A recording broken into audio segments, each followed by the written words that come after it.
Fleshies! Welcome to my channel, the Boneyard Scribe. Today I have a story for you that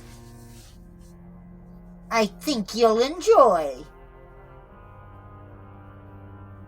You'll have to ignore the fact that Nature Guy X46 isn't here again. It seems like he's always ditching me. But anyway, let's get into the intro. Hey there, Fleshies! Nature Guy X46 has dug up something truly special for you today. Now I know what you're thinking. Another spooky story? Haven't we buried that trope already? Well, prepare to have your expectations unearthed. We're about to delve into a tale that's less about jump scares and more about a slow, gnawing dread that gets under your skin. It's so good, it's practically bona fide horror. We're talking about a story that will make you question everything, especially if you're prone to shaking hands with friends. So if you're ready for a narrative that will leave you feeling a little numb, then settle in. Because this is one dig you won't want to miss. Just try not to lose your head over it. And now, Numb. Dr. Travis Kelly is leading an archaeological dig in Illinois at a newly discovered burial mound. His dig, of course, disturbs the site. Several people on the crew have reported their unease at working on the land. Their boss chalked it up to first-time anxiety. What they can't ignore is the constant feeling that they're being watched by something or someone. At times it feels like someone is standing over their shoulder. But when the crew members turn around, no one is there. Tools will disappear on occasion, only to reappear in another spot. He was warned by the locals that at night you could hear drums being played, as well as a song being sung by unseen people. People who are sensitive have said that they have left the area drained of energy.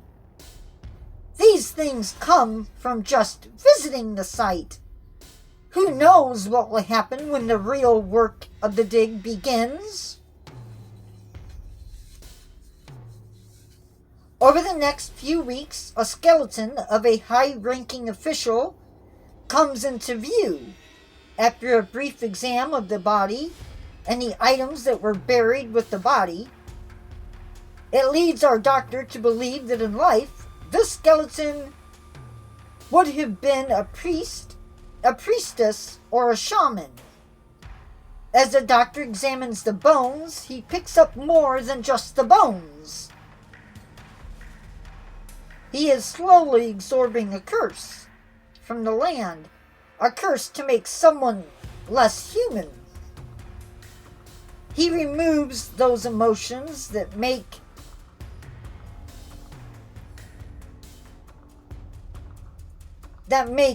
someone human. The curse will clear up once he leaves the site and the bones as they once were. The problem is, the curse builds up in the body. He'll be safe from the curse for the night, but he'll be back in tomorrow, spending even more time with the bones. It could very well be his downfall. His crew carefully loads up the skeleton And when every bone is secure, they head out to take it to the lab for further study. Once the bones were packed up and taken to the lab, the curse begins to unwind itself on the doctor. Ever so slowly, the doctor's empathy begins to erode. He barked at some of the lab techs just for making little mistakes that really didn't matter at all. He laughed if someone hurt themselves or stumbled. The curse that the doctor was developing was quickly building and growing. He doesn't like people now. He continues his work. His feelings for humanity have grown worse and worse by the minute. When one of his support teams slipped up just one time, he sent them home immediately,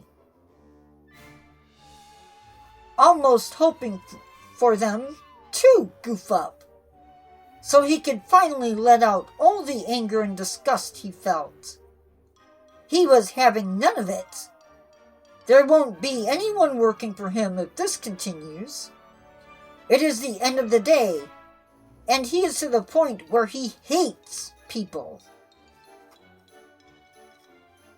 What's worse is that the curse has only started to work its evil. It's forcing him to spread it. It's spread by handshakes and touches. Everyone who barely touches him or shakes his hand gets the curse.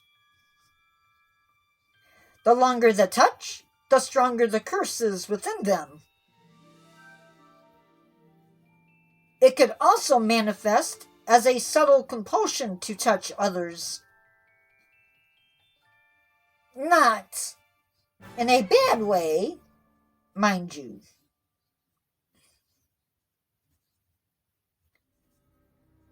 It could almost be an unconscious urge to share the growing void within them. They lose their ability to care about others or to feel their pain. No one is safe.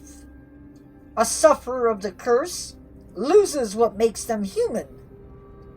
Our archaeologist is losing himself. He is failing at being what he is, and that is what the curse is all about, losing one's humanity.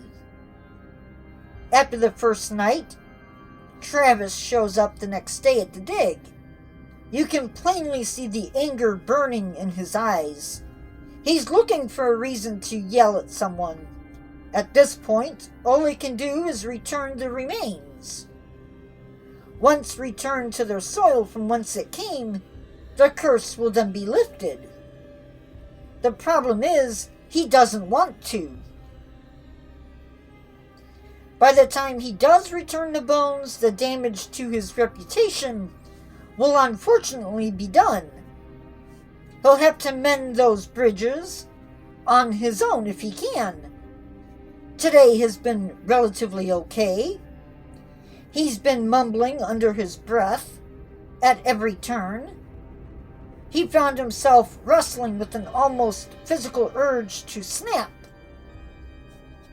to tear down anyone who dared cross him. A battle he was slowly but surely losing. Will those around him survive until the remains are returned from whence they came? After 6 months of work, the remains were re-entered into the earth, back to the grave. Everything was returned to normal for him, and everyone who was under the curse. He knows that the curse was real. The problem remains are the bridges that were burned. Surely he can overcome the effects of the lingering curse. No one in his world knew that the curse was upon him, which means that the wounds that his words caused may still be burning in his victims' hearts and souls. The curse had taught him a terrible lesson, that the most profound horrors weren't always supernatural, but often lie in the darkness with humanity itself. Our good sir will in time find himself with a healed heart. But until then, dark deeds always have consequences.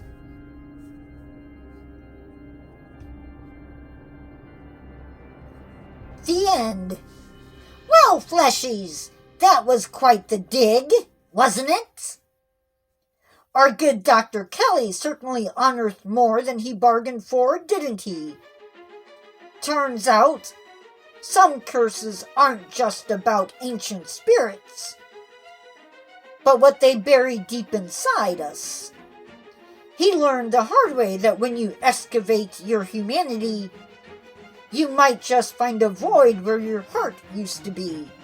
And those handshakes, talk about a grave mistake.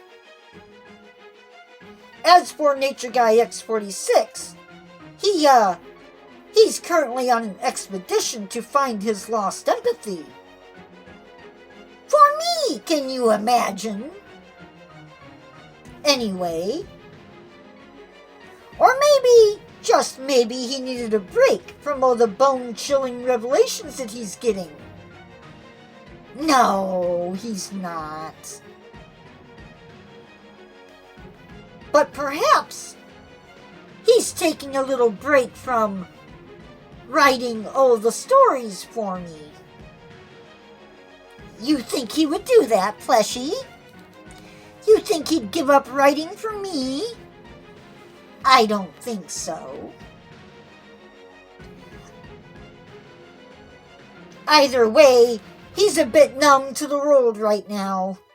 But seriously, a huge thank you to Nature Guy X46 for unearthing such a fleshy tale for us today.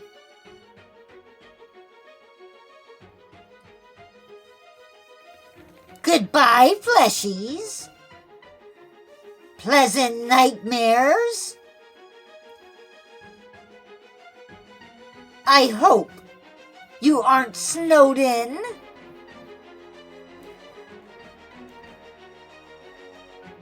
Our next story is one that I'm sure will have you hearing knocking in your basement. And if your kids come up and tell you that they have a new friend, you should probably move, and move fast. Until next time, Fleshies, as I've said before, pleasant nightmares, Fleshy! See you soon, Fleshy!